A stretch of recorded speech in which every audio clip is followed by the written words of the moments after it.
Is this familiar to you? I don't have enough time in my life. Work, appointments, family, chores. When is the time for me? What would you do with more time? Personally, I would spend more time engaging with my hobbies, see my family and friends more often, maybe start a little side hustle or business, and last but not least, I would do nothing. Where does all the time go? It's a great idea to have more time, but I spend 8 hours of sleep and then 8 or more like 11 hours at work. And then when I get home, there's showering, cooking, eating, cleaning. Where could I find more time then? Well, when it comes down to it, everyone's got 24 hours and it's about prioritizing the things that do take up your time. Luckily for me, I had a good example in my life. A good friend of mine called Lou pivoted his career. He used to be employed in sales, but now he runs his own programming business, and here is how he did it. Like modern day life, everyone's kind of complaining that they don't have enough time, there's so many things going on, and I think the only way you can really make consistent progress at something that's important for you is to just wake up early, because that's the time when no one is awake yet, no one's calling you, no one's distracted, and you can focus. And naturally, one of my points of reference was you. What was like the most kind of extreme time that you were like waking up and going to bed? I ended up getting up at 4:30 for about a year and a half to 2 years. I read a self-help book, and it was all about the morning time. But in there he says, you need to get up early. And I started off by getting up at 6 o'clock because there's no one awake. You've got time to work on your own things, without distraction. And I had a full-time job at the time. I had to leave the house at like 8 o'clock, probably 7:30, 8 o'clock to get to my job. And I was waking up at 6 to learn. And then I thought, well, wait a minute, I could probably get up at 5:30. 4:30 I would get up in the morning and I would spend nearly 2 hours in my books and practicing and tinkering. Oh my God, fat boy. Excel 2013. I will never get rid of this book. It's 1,069 pages long. What was like the earliest you went to bed then? I think it was 9:30 I used to aim for, because I was getting up so early. See, the thing is, not much is happening at 9:30. You know, you're sitting around watching TV. Most people are going to just sitting around wasting time just watching, mindless TV. So, getting up early gives you that time where there's no one about, no one to distract you, Waking up early is the only time that's going to be consistently available to you before your day is interrupted by the busyness of the world. So I set out on a challenge. For the next 30 days, I'm going to wake up every day at 6 a.m. It's 8 a.m. and today I slept so long that my alarm just gave up after an hour of ringing. Let me tell you, it wasn't easy. I found out that I consistently failed at waking up when I wanted to. But the plus side of things is that I have plenty of lessons to share with you about what worked and what didn't. So my morning ritual consists of me reading a little bit in this comfy place, and this was so comfy today that I actually fell asleep. And my takeaway is, don't get too comfy.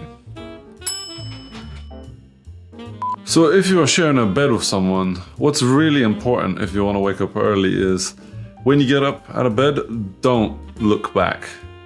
When you see their face sleeping so sweetly, you're gonna go right back into bed.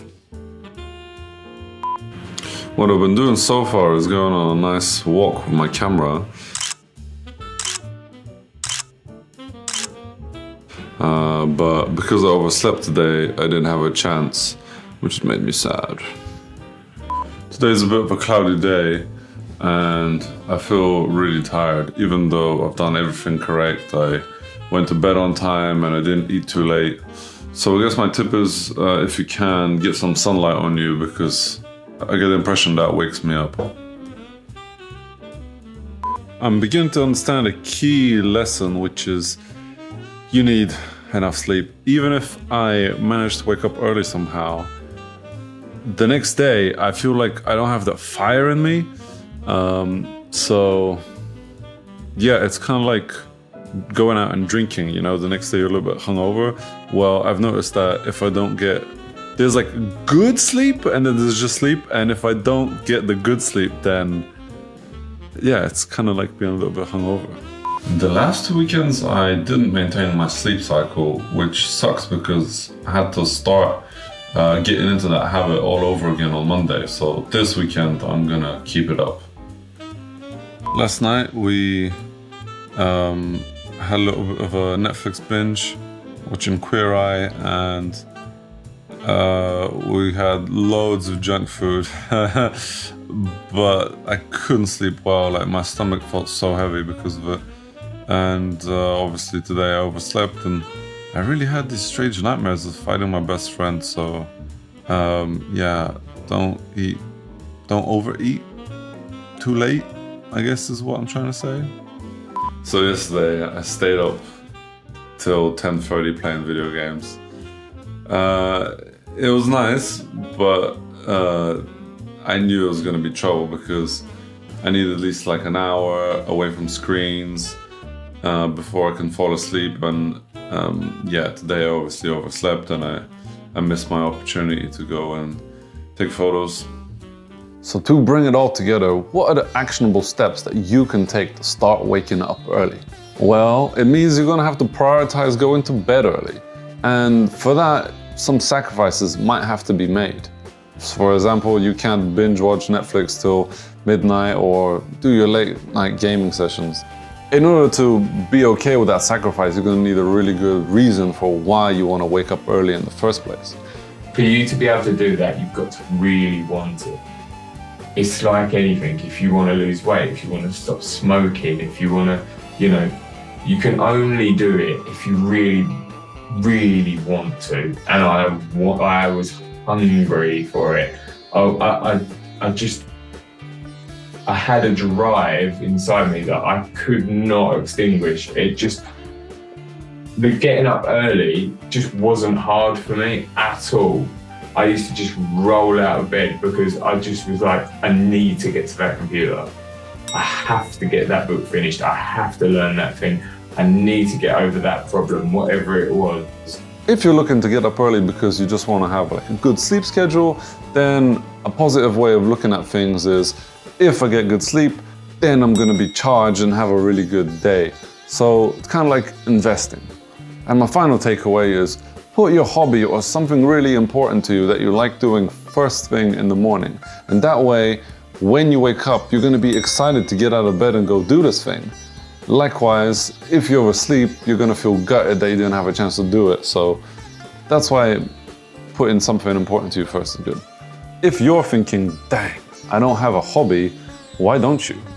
In today's distraction age, I think it's more important than ever to have something positive for us to spend our time doing.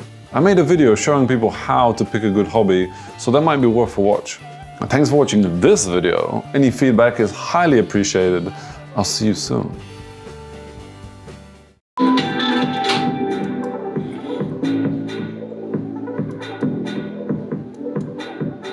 No!